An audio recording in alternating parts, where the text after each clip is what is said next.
Hi everyone, thank you for joining us for another episode of Hopecast. It is a pleasure to meet with you via this medium. I am really encouraged by your continued support, and I know that you are being blessed by the messages that we try to deliver here. Joining us today for this episode of Hopecast is Miss Sashell Hall. Now, Sashell and I met at university. And since then, life would just have it that we kind of kept in touch where necessary. And so here we are in support of each other in many different ways. And today she's going to be sharing her story, her journey from where she was 10, 15, 20 years ago to where she is today, and how God would have taken her through all that.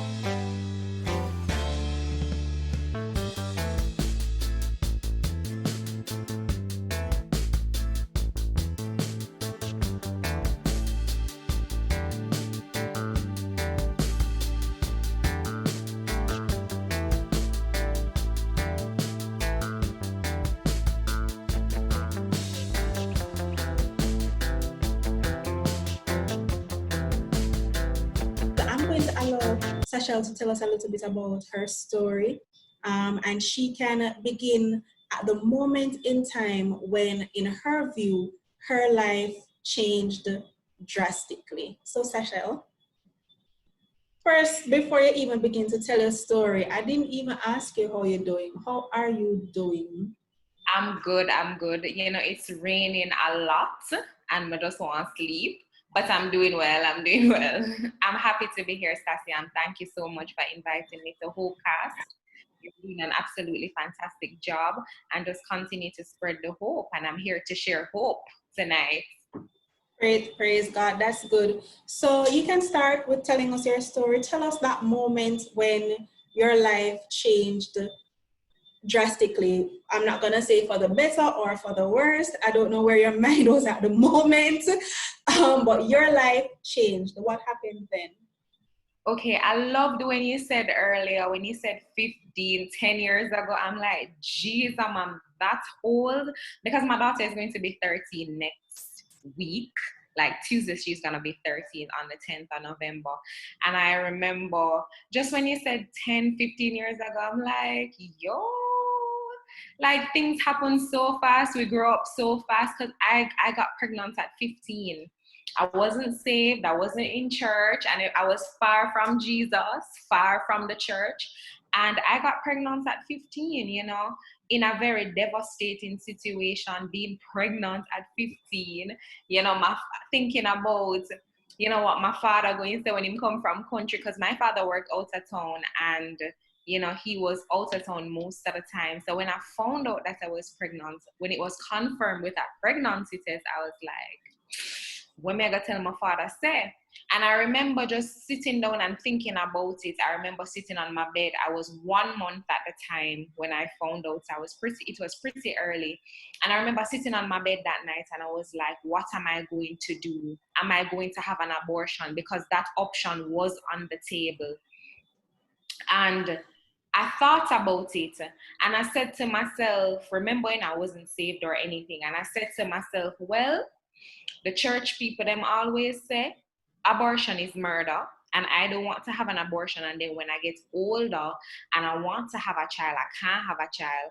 And then secondly, and I don't want to, you know, I'm not going to mess up my life. I don't know who this child is going to be.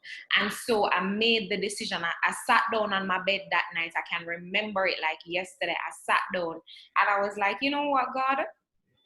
Whatever I have to go through, I'm going to go through it. Whatever I need to do, I'm going to do it. Whatever people want to say, them say, but I'm going to do it. And I remember there were family members, there were people that was telling my father, you know, put her out, don't take her back in, you know, make her suffer, quote unquote. You know, I'm going to be real, you know, Jamaican context, make her suffer, you know, all of those stuff, because I wasn't the best teenage daughter. You know, I get myself in a lot of trouble, and you know, getting pregnant was kind of like, you know, I kind of, very disappointing for my family, very disappointing for persons in my community, because there was a lot of, they saw a lot of potential inside of me. Somebody who passed exam to go to a traditional high school and was helping out young people in the community to do homework and that kind of stuff. Persons were very disappointed, and I was very disappointed. But something happened that night when I made that decision. I felt a level of determination and tenacity that I never had before, and I was very determined that whatever I had to do to get out of this situation or to make the situation better, I'm going to do it. And so I had a mentality that I'm gonna be business when nobody wants it. So I started to plan, because I don't know, I think looking back, I think God put this thing inside of me where he always wants me to plan ahead. So I started to plan, and I said, okay, what do I do now? I'm 15, I'm pregnant.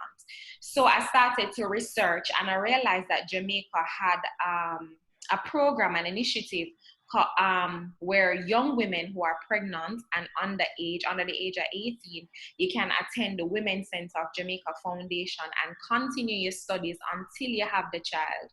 And so I enrolled in the Women's Center by myself, do everything myself, enrolled in the Women's Center, don't know how school fee I got paid, don't know nothing. And I enrolled in the Women's Center, and I said, this is what I'm going to do. And I'm going to wear the black and white uniform, and I'm going to walk with my big belly on the bus and walk in a half a tree with my big belly, and I'm going to go to school. And I was 15. Sashell, even before you started going to the Women's Center, what was your parents' response when they found out? Well, my father was very disappointed. Of course, I left the house before he came because I never wanted him to kill me. But he was very disappointed. My mother, too, was very disappointed. So it was just pure disappointment. And yeah. So I don't know. Survival mood kicked in, and I just found the Women's Center. I was staying with one of my aunts initially, and I went to the Women's Center in Mandeville for a short period of time until my father cooled off.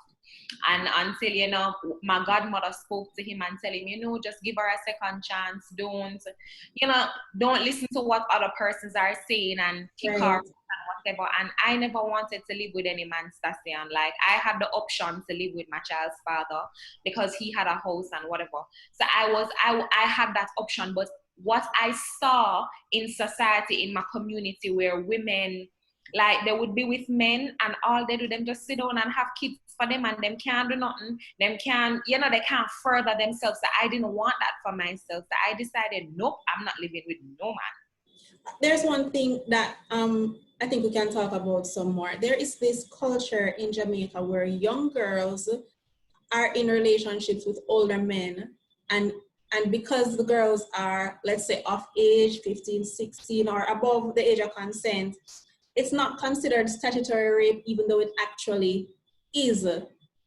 It actually is. And even as a female myself, I knew of this happening in my among my peers, and I did not know that it was wrong. It was just normal. It's literally just a part of our culture. So what was the response of the man himself, the big man, when he realized that he got a young girl pregnant? What did he say? Interesting. So he is older than me, like about way older than me, like about what, 8 years? 8 years older than me. So I think he was 24 at the time when I got pregnant. So I was 15, right? So he was, I wouldn't say he was disappointed, because as I said, Sasyan, it's the norm, as you were saying. I mean, it's the norm in society that it no matter, people, nobody not gonna really see it as anything or whatever, because them young, I saw them stay. Of course, people are talking, I saw them girl, let's say them a take man, that kind of vibe. But it wasn't, I don't think he wasn't disappointed or anything like that. He was actually happy. Yeah. Because as you know, in our culture, men don't really, being underage, everybody, most young girls are having sex at 13. you know, so, or younger. So it's not really, in our society, it's not really a taboo kind of thing. But it is an issue when you're under 16, because the age of consent is 16. So 16. he could have gone to jail. I don't know. God so worked it out that it didn't happen, because it was actually before the court for a Yeah. short period of time, but it didn't escalate it to that point. However, my personal take on it is, it makes no sense. You have a law where you can give consent to have sex at 16, but you can't get married legally unless you're 18, and you can't legally buy contraceptive, because I wanted to go to the doctor to find out, you know, to do a pregnancy test and all that, and I couldn't go because they were telling me that I'm underage. I have to go with an adult. So to me, having the age of consent at 16 when I'm still going to school, I think we should change it. But the thing about it is, it's not just about changing the age of consent, it's more about telling us who we are as young women and young men, giving us character and not contraceptives. Because a lot of time they talk about, okay, we need to give these young people contraceptives. Giving us contraceptives is just putting the band-aid on the cut. But we need to deal with the root issues, deal with our identity issue, deal with the issues that we don't believe that we're worth it. So we go around and we become promiscuous. Let's deal with the men, tell them, teach us character, and that is what will change the game for us as young people. But with the whole telling us, giving us contraceptive, is just telling us, okay, you can be promiscuous, just protect yourself. And I'm not for that. When did you realize that, okay, maybe I should not be as promiscuous as I was and just settle down and choose purity? When did you make that decision? Okay, so I remember going to the women's center. While I was at the women's center, I started having this overwhelming desire to get saved. Homegirl wasn't going to no church. Homegirl wasn't, you know, I wasn't in any environment where, you know, your parents are Christians or anything like that. I just started to get this tugging at my heart that I should give my life to Christ. And so I remember there was this young lady selling some books about giving your heart to God. So I bought one of them because there was just this desire. And then my sister at the time, my sister and my brother at the time was visiting a church. They were attending a church very regularly. I know I'm pregnant and I have a child. Well, I had given birth at the time, and I was like, I need somewhere to christen my baby. And it so happened that my social worker at the women's center, my counselor rather, she used to talk to me about Christ. She used to talk about what would Christ do. And she used to tell me that God has a plan for my life. And she used to always talk about this Jesus person. Mm-hmm. So I really believe that she was the one who helped to ignite that. And I had this biology teacher at the women's center who, she was always talking. She had an affinity towards me, and she was always encouraging me. And it so happened that the church that I started to visit was the same church that she attended. And so I started to visit the church, and I remember telling my daughter's father at the time that, listen, I can't have sex with you no more because I want to give my life to Christ. And I thought, Sashell, that I needed to be perfect. You know, I thought that I needed to be perfect, but I remember this lady at the church saying, you don't need to be perfect. You come to God as you are and he will perfect you. And it's like my life started to transform. I got saved at about 16. When I was about 16, 17, I got baptized in 2009. And I remember the Lord, I remember my life transformed. Being at the women's center, not knowing how I'm going to go back to school, I got a full scholarship. God opened the door for me to get a full scholarship to go to a private high school that was upper echelon, you know, society people to that school. And I got the opportunity to go to a private high school. Everything was paid for. I did my CXC. I started, you know, person saw my story as being an inspirational story. I got a lot of academic awards. I got scholarship. I got another scholarship to go to sixth form. I went to university to you know, study law and finish my degree. And God just began to open doors. The moment that I said yes to him, the moment that I said yes to his will, to his purposes, I wasn't perfect at all, but he started to open doors for me. When people think that, okay, this, you get pregnant young, it's gonna happen to you. You're gonna have 3, 4, 5, 6 pitney. You know, but I really believe that God stepped in. And I remember, you see, one of the things when you attend the women's center and you're leaving the women's center, you have to go on contraceptives. And I remember saying to the nurse, I'm not going on any contraceptive because I'm gonna abstain, because this is what I want. This is what I want to do. And why I would have changed my lifestyle from being promiscuous to purity was when I started to believe who I am, when I started to get coaching. And at my church at the time that I was attending, they had different things for young women, and I started to learn who I am and building character, and that was what helped me. And I came out of my relationship and I served God as a young person, served God celibate for 7 years after I had my child. And God healed me, and he put me on a trajectory to serve him, and a lot of doors were open, lots of scholarships, jobs opportunity opened up, and God just really restored my life. And yet you still struggled with suicidal thoughts. Did that begin during the struggle, or did it start after? Okay, so one of the if persons who know my story, one of the things that a big testimonial to my life is the power of a second chance.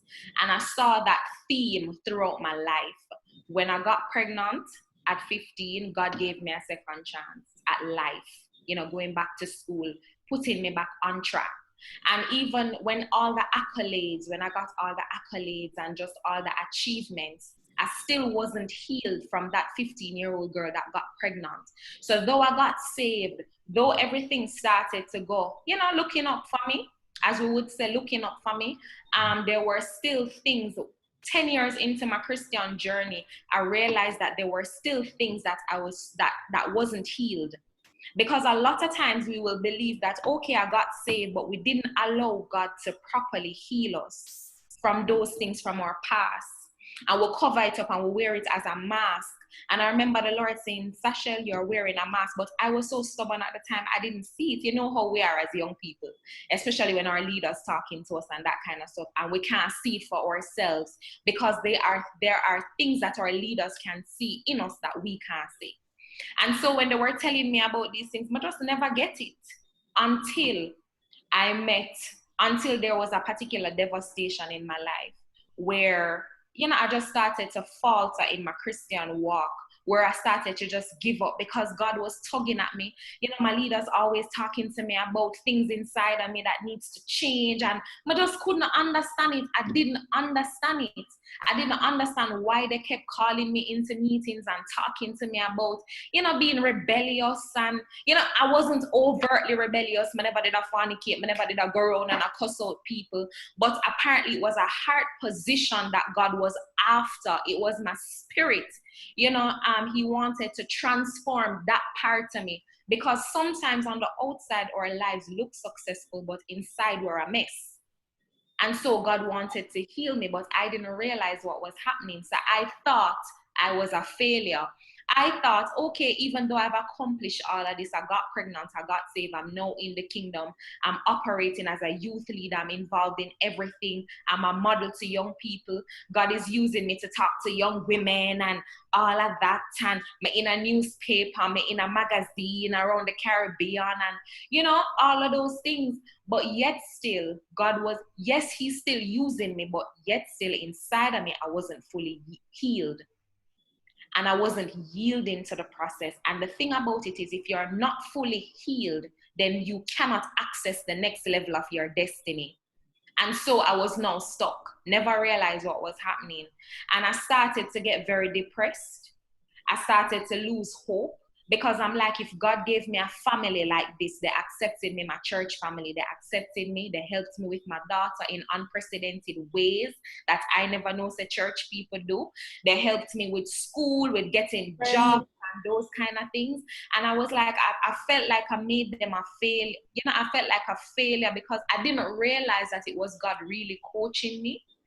Because when persons talking to you, about your issues, and you just feel like, why them a pick on me, and da, da, da, da, da. They keep talking to me about my attitude, but I didn't realize that I was so rotten until God showed me myself for real.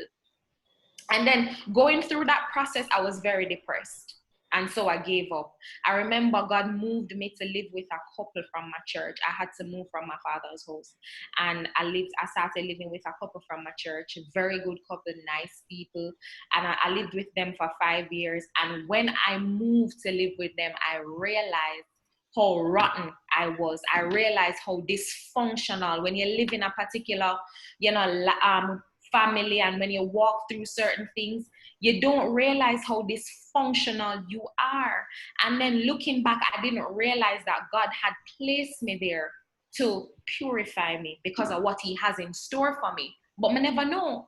And so so he put you in a completely different environment. Completely different environment. So you stood out in what was a healthy space, because in the unhealthy space you were before, you were just fitting in with all of the other unhealthy, toxic things. So it's not until he removed you that you realize, oh, maybe something is wrong here.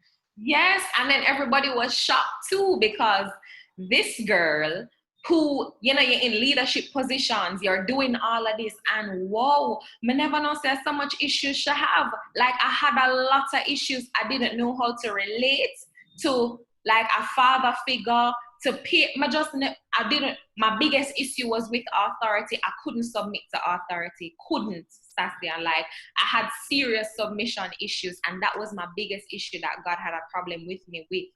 And so I got very depressed because I say it doesn't seem like me a change.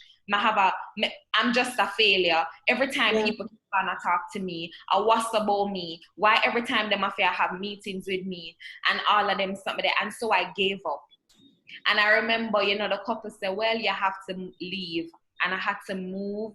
They basically put me out. It wasn't a nice situation. It never ended well. And, it's something that I do regret. I'm going to be very honest. It took me a while to get over it. And God had to literally tell me, I have to move on. You have to change. Yeah.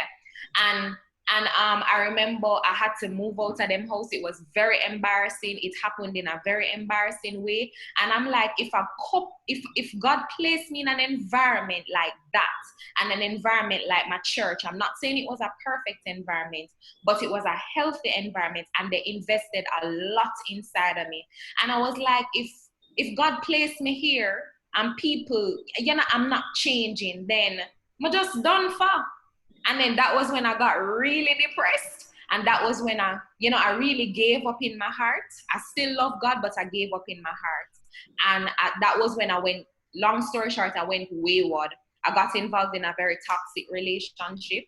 I started after being celibate for how long, because I said, may I wait on God, may I remain pure and all of that. I got involved in, and I knew better because I was trained better. I knew better. I got involved in a very toxic relationship because I felt rejected. I felt like persons were rejecting me, because they might say, oh, you're not changed, and this and that, and God done with you. And, I get proper trace out by my, one of my leaders that I really looked up to should trace me out properly. And, I heard a lot of stuff that was very painful. I got emails that I was a sociopath, and a lot of a lot of painful stuff. When your leader can look at you and say, I'm sorry I ever met you, that was it for me. That, people who trained you, people who invested in you, them spend money and buy resources for you. It was just painful, and I walked away from I was still going to church, sitting at the back, but my heart wasn't there anymore. And then I got involved with a guy, I literally forced myself on him. I mean, there was mutual like, but because of the rejection inside of me and my, I don't have my family again, I got kicked out. You didn't have the support, you didn't have the grounding, the people to keep you in line. Yeah, and I started to live risky because I said, well, since God done with me, I'm just gonna live my life, and and I started living risky. I have unprotected sex. Something women never do, but something that I'm afraid I don't do that. Even before I got saved, I never used to do them something there. Period. It wasn't a lifestyle. I was afraid, AIDS and them something there. And I started to live very risky. risky. The person that I got involved with had a girlfriend at the time, and I felt like a dirty floor cloth because I was like, Sashell, you put yourself in a situation like this. Somebody will have a woman, and and you have sex with a condom, and you have a dog. So your self-worth issues just kept coming up over and over and over and over. It led straight down into depression, all the way to suicidal thoughts. I think we need some hope. Yes.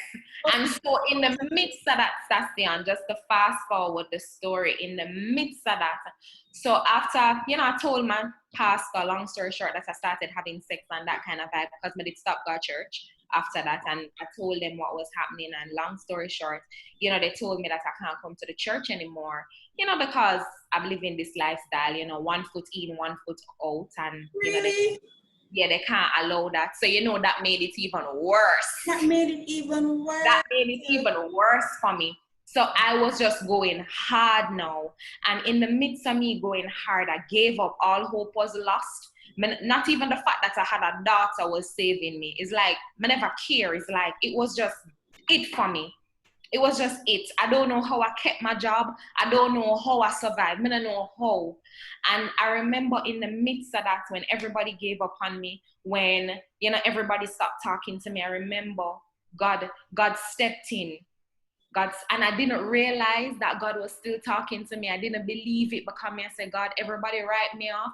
And then God started to say that, everything that you're going through is positioning you for greatness. And I said, God, how all of them something here can be positioning me for greatness? See what me I do? My day man yard I have sex and God I give me encounters at his house.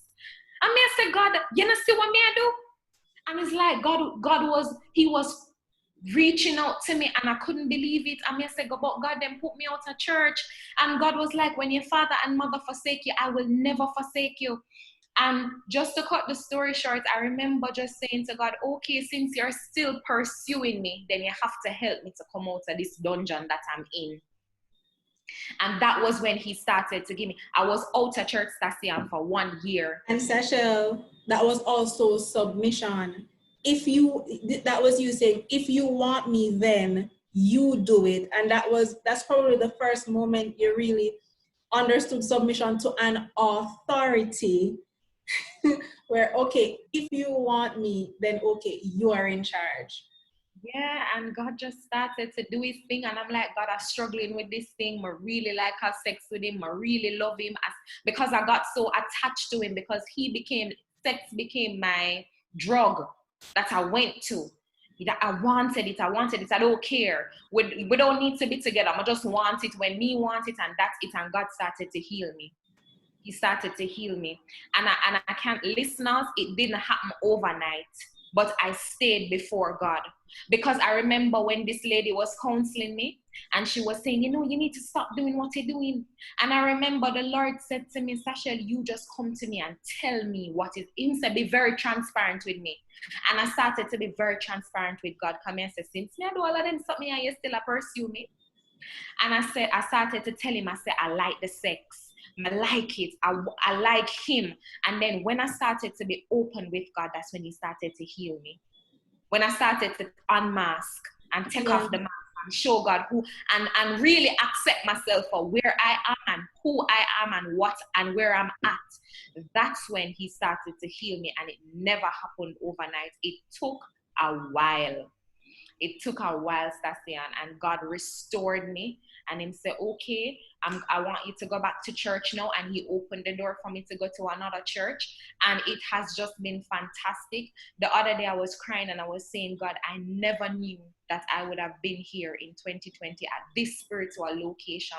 And now God is using my story and using my experience to equip other young people for greatness and equip other millennial women for greatness, because he said, Sashell, I had to allow you. I never caused it, but I use your greatest error and the things that you've gone through, because I want you to pull back, to go back and pull other persons, because you can only reach back for people when you would have walked through it. Some of the things that I went through, I wouldn't want to go through it again, but I don't regret it because it made me a better person. It made me a better person. And And all of this, as you say, it gave rise to what you do, your ministry, positioning youth for greatness. Talk to us a little bit more about that. Talk to us about some of the things that has happened as a result of that, and also the things that you want to see happen. okay, so I never saw myself doing any of this, even though God would have spoken to me from I was in high school about my destiny and that kind of stuff. He has been using me from I was in fifth form to do public speaking, but I didn't know that it would be something that is a part of my destiny. I always wanted to study law, but when I was preparing to go to law school, I was preparing to sit the entrance exam to go to Norman Manley, and the Lord said, "This is not what I want for you. I want you to start this thing called positioning youth for greatness." And I was like, huh? And he said yes. And I had to do away with my plans, with what I thought I would do. And I started to do it. And God opened the door where, we're having events, holistic events for youth development, youth spiritual and personal development. It's holistic. God cares about your physical life. He cares about your career. He cares about where you're supposed to live. He cares about these things. It's not just about, oh, I need to pray and fast and speak in tongues. He cares about your life holistically. And that's what we do at Positioning Youth for Greatness. And we have impacted over 200 young people since we've started in 2019. And we're now regional. We went to Trinidad this year, and we are going forward in the Caribbean and beyond the Caribbean. So I'm looking forward to what God will do in Positioning Youth for Greatness.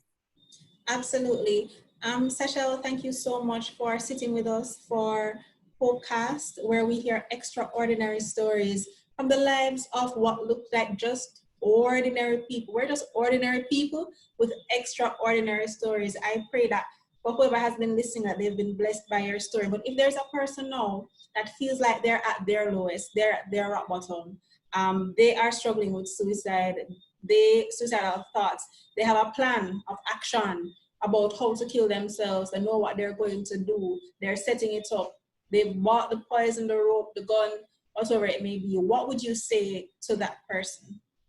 I'm gonna tell you something. It doesn't matter what you've done. It don't matter where you are in life. I remember when I was at that point, the Lord told me that the fact that you're still living now, there is hope for you. There is nothing that you've done that God can't help you out of, and God can't forgive you. There is hope for you, and God will help you. Nobody else can help you except God. Of course, God will send people to help you, but just cry out to Him, because He will use that situation that you're depressed about, that you're suicidal about. Maybe you're struggling with your sexuality and you hate the fact that you're a homosexual. You hate the fact that you're a girl and you like girl, or you're a guy and you like guy. You hate the fact that you're sleeping around, that you're a prostitute, or you hate the fact that persons just see you as a disappointment. God can turn that around. He can, and He will. What church people always say, God specializes in those situations, and every successful person that you know has been to a low point.